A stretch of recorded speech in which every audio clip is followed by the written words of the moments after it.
Well, thanks, Kevin. Thank you, Luke, and everyone involved and your efforts in putting this wonderful conference together. I discovered this conference. I reached out to Kevin after I read about you guys in the legacy media. And I remember coming across a headline that began, "Fringe Far-Right Group Meets," and I knew I had to be there.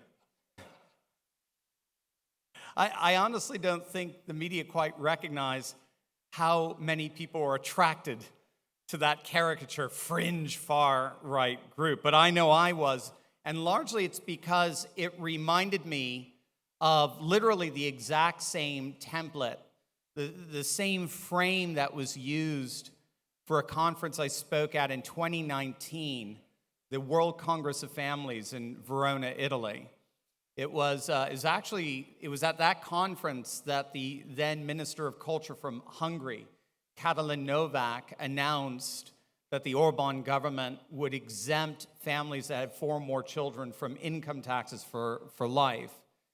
And then my business partner and I were there, and he has 6 kids and I got 4, and we just looked at each other and said, "What are we doing in Philly?" You know. And what was so fascinating is that the media in Europe, with CNN and the like, they referred to us as fringe and extreme and radical. And it was so ironic because our main speaker at that conference was a young, rising star in Italian politics by the name of Giorgia Meloni, who then went on a few years later to be elected as the Prime Minister of Italy. And most polls show she's actually probably the most popular Prime Minister in the whole of Europe. So here we had the same legacy media outlets using the same narrative template to frame us as fringe, when in point of fact, our gathering in 2019 was anticipatory of the political future of an entire nation in mere months from then. Who really is fringe? It does appear that the legacy media, by and large, has yet to come to terms with a mass paradigm shift that's happening all over the world, and it's literally impacting everything: politics, economics, culture, and most especially the family. And it's widely acknowledged that this paradigm shift is being driven by the rise of what scholars just commonly and simply refer to as populism. But what's so interesting is that this kind of populism isn't limited solely to politics. As one analyst put it, populism today is a financial force, it's a social force, it's a technological force, it's a cultural force. Today, populism permeates every aspect of our societies and our lives. It extends even into the beer we drink. Just ask Bud Light. It extends even into the children's movies we watch. Just ask Disney, especially after last week's disastrous opening. Now, the key to understanding populism is that it's not so ideologically driven as it is structurally driven. Populism, in effect, reorients the political divide. So when we think of the political divide, we generally think of a horizontal divide: left versus right, liberal versus conservative, Democrat versus Republican. But what populist movements do is they literally stand that divide on its head. They invert a horizontal divide into a vertical divide: the people versus the political class, the ruled versus rulers, the ordinary citizen versus the oligarchs. Back in 2010, Scott Rasmussen and pollster Doug Schoen published a fascinating study on the Tea Party movement. And they argued at the time in 2010 that they were seeing evidence of a very real political realignment, where more and more voters simply did not believe that there was a dime's worth of difference between the two political parties. It didn't matter who they put in, establishment Republicans, establishment Democrats, they always gave us the same thing. And so increasingly, people understood the divide is to be defined more in terms of us versus them, the people versus this permanent political class. However, because populism is primarily a structural realignment, it tends to import something else to fill it with ideological content. Populism itself doesn't tell us very much about what the people are revolting against. Why is there a political divide in the first place? And so this is where you get more and more scholars talking about the populism that we're seeing today as civilizational populism. Civilizationalists interpret this vertical divide as a battle between the people versus liberal globalist elites who've sold out our national sovereignty, our economic sovereignty, and our cultural sovereignty for their own political and financial gain. And so it's incumbent upon the people to be faithful defenders and guardians of that national economic and cultural sovereignty. And scholars see this civilizational populism in all of its variant forms, realigning politics literally all over the world, from Brexit to the BJP, the Bharatiya Janata Party in India, from Javier Milei in Argentina to Marine Le Pen in France, from MAGA to Mongolia. But again, I think somebody is doing a talk here on Mongolia, which is very interesting. Yes, excellent. All right, awesome. I will be there. But again, the key here is that the civilizational populism isn't just about politics, and may even be more fundamentally about something else, and that is the return of religion. One of the most astonishing developments of late is the extraordinary reawakening of religion that's happening all over the world. It's actually engendered a whole new field of studies in the academy called post-secular studies. John Mearsheimer of the University of Chicago is calling this religious resurgence, particularly in its nationalist forms, as the single most powerful force operative in the world today. Now, interestingly, for post-secular scholars, one of the major reasons as to why religion is flourishing as it is throughout the world is because of this civilizational populism, where more and more populations are returning to nation and culture, custom and tradition, most particularly their religious traditions, as mechanisms of resistance against what they perceive as the anti-cultural dynamics of liberal globalism and its secular aristocracy. But there's another reason that's increasingly being cited for religion's return, and that is demography. Scholars such as Eric Kaufman of the University of London have long been arguing that religion is seeing a resurgence precisely because, simply put, secular liberals have basically stopped having kids, and conservative religionists are having more than ever, especially when you take into consideration the decline in infant mortality. One of the most common examples are the Amish in my backyard in Pennsylvania. Their population doubles every 20 years, and I assure you it's not from conversions. But we're seeing the same demographic trends among Haredi Jews in Israel, Laestadian Lutherans in Finland, Orthodox Calvinists in the Netherlands. Everywhere we look, there is a dramatic fertility discrepancy between religious conservatives and their secular counterparts. And thus, it's not a coincidence that politics, economy, and culture are starting to recalibrate around this demographic, this expanding religious demographic dynamic. In fact, back in 2013, Kaufman predicted that by 2030, we would see in the United States the culture wars tip decisively in favor of red states over blue states. And lo and behold, What are we seeing with the 2030 Electoral College reapportionment? Have you seen it? It is now such, according to 2030, that the Republican can lose, presidential candidate can lose Michigan, Wisconsin, and Pennsylvania and still win the presidency. Because places like Texas and Florida and Tennessee and Idaho and Utah are picking up so many electoral votes. And it's not just because of left UGs fleeing blue states for red states. 20 years ago, Philip Longman noted that the states won by George W. Bush in the 2004 election already had a fertility rate that was 12% higher than in states that voted for Senator John Kerry. And since then, that fertility advantage in certain areas of red states has more than doubled.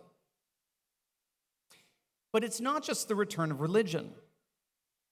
Civilizational populism also provides some very interesting insight into a fascinating cultural realignment that's happening here in our own society. And this is what Ross Douthat of the New York Times refers to as the new tech-trad alliance. It's very much, I think, something we see here in this room.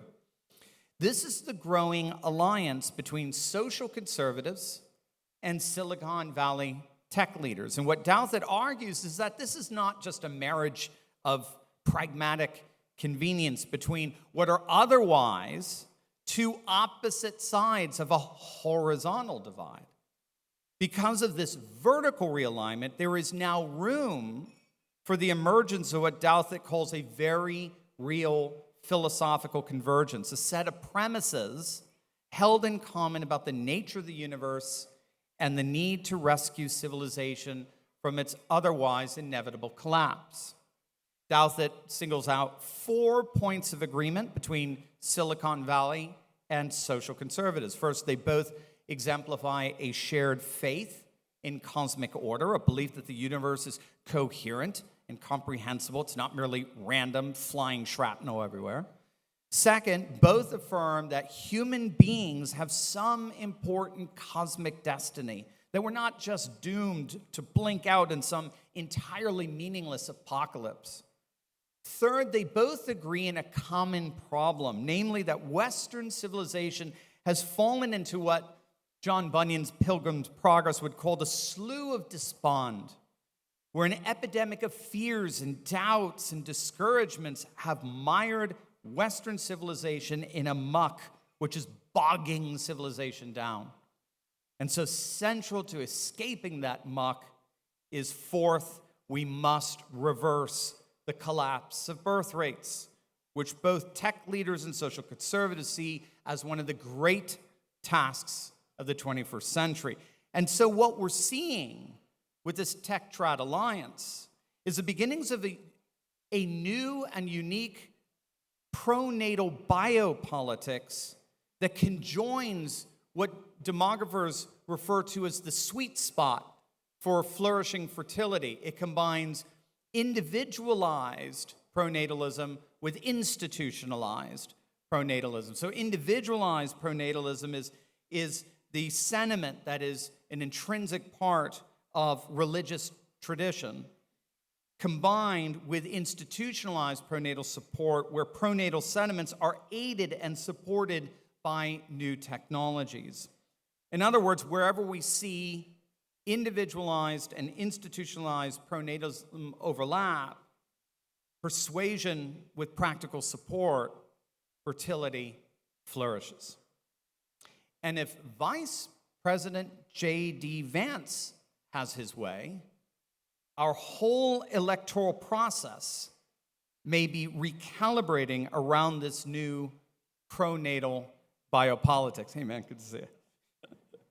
I should note that Vance is often cited as a symbol of this tech-trad realignment. He's a traditionalist Catholic, grew up in the hillbilly mountains of Appalachia, and he's also part of a very successful Silicon Valley tech company with Peter Thiel called Palantir, which is named after one of the indestructible crystal balls in J.R.R. Tolkien's Lord of the Rings, which actually caused Rachel Maddow and MSNBC to do a whole segment warning their viewers of the far-right dangers of The Lord of the Rings. Based is correct. But a couple of years back, at an event sponsored by the Intercollegiate Studies Institute in Alexandria, Virginia, Vance publicly advocated a rather revolutionary concept known as parental voting. Are you guys familiar with this? This is cool. It's actually getting an increased amount of support around the world, particularly in Japan, as a possible solution to their demographic decline. In a nutshell, it involves enabling parents to vote on behalf of their kids.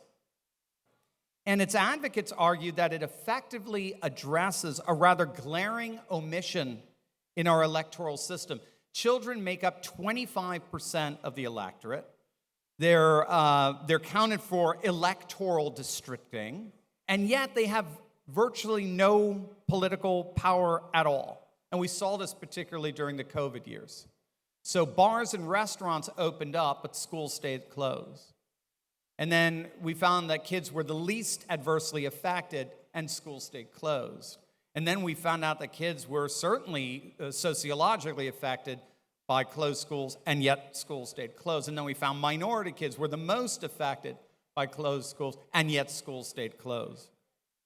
The disastrous COVID experience made visibly evident a larger political pattern, the political weakness of children. And this is where parental voting comes in. The argument is simple. We should entrust children's interests in the voting booth to the same people we entrust with those interests everywhere else, their parents. Voting parents should be able to cast proxy ballots on behalf of their minor-age children and thus recalibrate the entire political center of our nation around the family. As Ross Douthat, himself a proponent of parental voting, puts it, the hand that steers the minivan should be the hand that rules the world. But with 9 kids, I don't think you're driving a minivan. I think you're driving more bigger. Now, this is a proposal that's been around for some time. It's actually technically known as Demeny voting, named after the Hungarian demographer Paul Demeny, who promoted it in the 1980s as a way of reversing declining fertility. And it's been most recently advocated just a few months ago in a peer-reviewed paper written by Joshua Kleinfeld of Northwestern University and Stephen Sachs of Harvard Law School, and published in the Notre Dame Law Review. And they make the argument, it's a 60-page report, they make the argument that parental voting would effectively recalibrate the entirety of our electoral politics around the centrality of the family, not the sovereign individual, not the legal adult, the family. And the authors argue that perhaps no other single intervention would, at a stroke, more profoundly alter the incentives of American parties and politicians than parents voting on behalf of their children, most especially given the demographic discrepancy between secular liberals and religious conservatives. And this revolutionary idea has been advocated by none other than our very own vice president himself.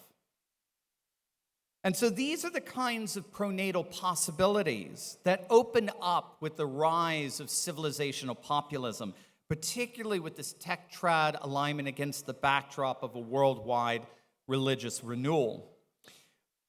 But as I close, this tech-trad alliance, again, which is very much represented in this room, may indeed be indicative of something far more profound and far-reaching than any of us could have ever imagined. So back in the early 90s, after the fall of the Soviet Union, when Frank Fukuyama and Sam Huntington were debating whether the future world would be dominated by liberal globalism or whether the world would return to civilizational identity, another rather obscure French theorist by the name of Guillaume Faye argued that the post-Cold War world would eventually bring together the resurgence of ancient civilizations with modern scientific technology in an age he called archaeofuturism. Phi argued that the future would be something akin to Star Wars, depicting a universe that's amazingly technological, but also divinely mystical. Phi believed that post-modernity was effectively dispelling the modernist horizontal division between religion on the one side and science on the other. And instead, it was allowing them now to come together to form a new, and as it turns out, very ancient synthesis that would replace a modern world with a more archaeo-modern era. Now, interestingly, Guillaume Phi was not the first to come up with this. His archaeofuture vision was in many respects prefigured by a comparably obscure 19th century Russian Orthodox visionary by the name of Nikolai Fyodorov. Fyodorov was a fascinating figure. He basically lived in a library across from the Kremlin. He never married. He lived a rather monastic life, and he had a number of admirers. You may have heard them. Tolstoy, Dostoevsky, who would repeatedly visit him and just sit at his feet and just get blown away by this guy's ideas. Fyodorov developed a cosmic theology that envisioned humanity as co-creators with God, using science and technology to literally overcome death and transform creation into an interplanetary civilization that would infill the whole of the cosmos. 19th century stuff. Rooted in Orthodox Christianity and inspired by the transfigurative power of Christ's resurrection, his ideas inspired subsequent space exploration pioneers like Konstantin Tsiolkovsky, who was the first to discover the escape velocity from Earth into orbit. But Fyodorov was also very influential on the renowned German rocket scientist Wernher von Braun. And in 1953, von Braun wrote a fictional novel called The Mars Project. Have you heard it? It's very obscure, just like that. I heard a yes in there. I'm going to ask you a question this way. He envisioned what an interplanetary civilization would be like on the planet Mars. Again, it's an obscure novel. Not many people have heard of it. But he imagined a representative democracy on Mars that was led by a presidential figure. And he gave that presidential figure a title. Does anyone know what every president on Mars in this 1953 novel is called? Elon. So all of this means that we really do appear to be on the forefront of something. We're on the forefront of an astonishing paradigm shift happening all over the world with ramifications for generations. As it turns out, we are not the ones who are fringe. We are the future.